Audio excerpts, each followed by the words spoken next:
Olá, mamães! Eu sei que receber um diagnóstico de um transtorno qualquer não é fácil. De uma doença que seja, eu já recebi um diagnóstico bem difícil do meu filho e parece que o mundo vai cair. E hoje eu quero falar de quando a gente recebe um diagnóstico de transtorno de déficit de atenção e hiperatividade.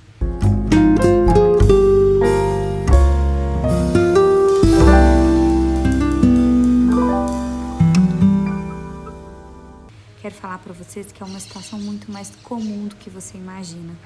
Mas o problema pode estar na falta de informação que muitos pais não têm sobre essa situação. Saber sobre os sintomas, diagnóstico e intervenções é essencial para a condução de uma pessoa que queira conviver bem com esse transtorno. Infelizmente, pode acontecer uma demora grande no diagnóstico. Esse diagnóstico pode acontecer que ele é dado tardiamente, pois tanto os professores e pais tendem a encarar a hiperatividade como uma característica de uma criança normalmente rebelde, desatenta, lerdinha. Odeio esse rótulo, mas é assim que muitos pais tratam professores. No caso da desatenção, a apatia do pequeno com a realização das tarefas, a dificuldade de entender, pode ser confundida como preguiça e até mesmo timidez. Por isso é importante investigar. Quero falar aqui um pouquinho de quais são os tratamentos, então, depois que você começa a perceber. Você precisa entender que as intervenções voltadas para o tratamento do TDAH consistem tanto em terapias comportamentais como o uso de medicamentos. Essa combinação dos dois pode ser considerada, inclusive, uma opção conjunta, mas vai depender do seu filho, das características, do profissional que está tratando ele. Não necessariamente precisa ser os dois. Então, esse acompanhamento de especialistas é fundamental para o sucesso dos procedimentos que vão ser tomados para a vida do seu filho, seja ele uma criança ou um adolescente.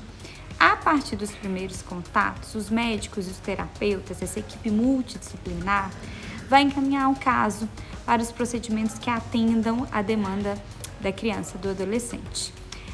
Os tratamentos com medicamentos, eu não quero entrar tão a fundo, não é a minha área, mas o tratamento é feito por meio de remédios que vão controlar os efeitos do transtorno.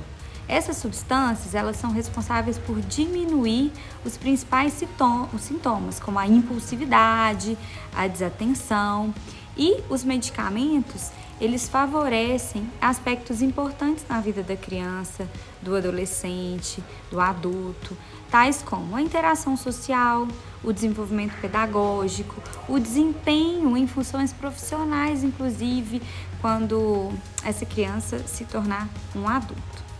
Já o tratamento do TDAH, utilizando a psicoterapia, esse tipo de intervenção é voltado totalmente ao aspecto comportamental. Os medicamentos também têm uma participação efetiva neste quesito, mas as terapias conseguem abranger ainda mais. O tratamento, neste caso, vai contar com presença de profissionais que vão ser imprescindíveis, para a condução das intervenções, principalmente os psicólogos. Esses especialistas, geralmente, não é sempre, eles vão usar a terapia cognitivo-comportamental. E, como o próprio nome indica, é uma terapia responsável por reforçar mudanças de comportamento e estimular hábitos mais saudáveis. Isso vai fazer com que o paciente encontre formas de lidar com determinadas situações que podem acontecer no seu dia a dia de forma mais segura, incluindo inclusive a relação com os familiares, com os colegas, com os amigos, no ambiente escolar, no ambiente profissional. E a autonomia vai ser uma das principais consequências e ganhos desse processo. No caso das crianças, por exemplo, a psicoterapia pode encontrar ecos em casa e na escola, a partir do momento em que há o estabelecimento de conexão entre os diferentes contextos vividos por aquela pessoa, pelos pequenos, pelos adultos, tá bom? Vale ressaltar, super importante, que essa parceria ajuda e muito, gente, na manutenção da atenção da criança frente aos desafios que surgem no seu cotidiano, tá bom? Eu queria falar também algumas alternativas para o transtorno de déficit de atenção e hiperatividade. Para contrabalancear, muitas pessoas já procuram outras terapias alternativas para tratar os sintomas. E eu totalmente procuraria se fosse com meu filho.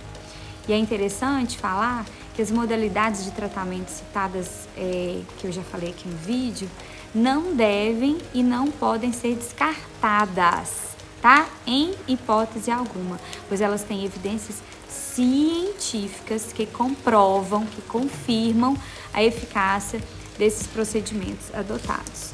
Porém, é importante conciliá-los com outras opções que vão de acordo com os valores das famílias. Se for uma família mais zen, que acredita em terapias alternativas, pode ser super importante.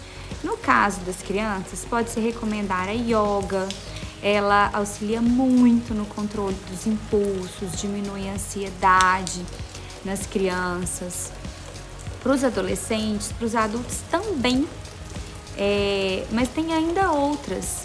O shiatsu, como a acupuntura, que também é responsável por acalmar, controlar os sintomas que vem, né, que causa essa irritação.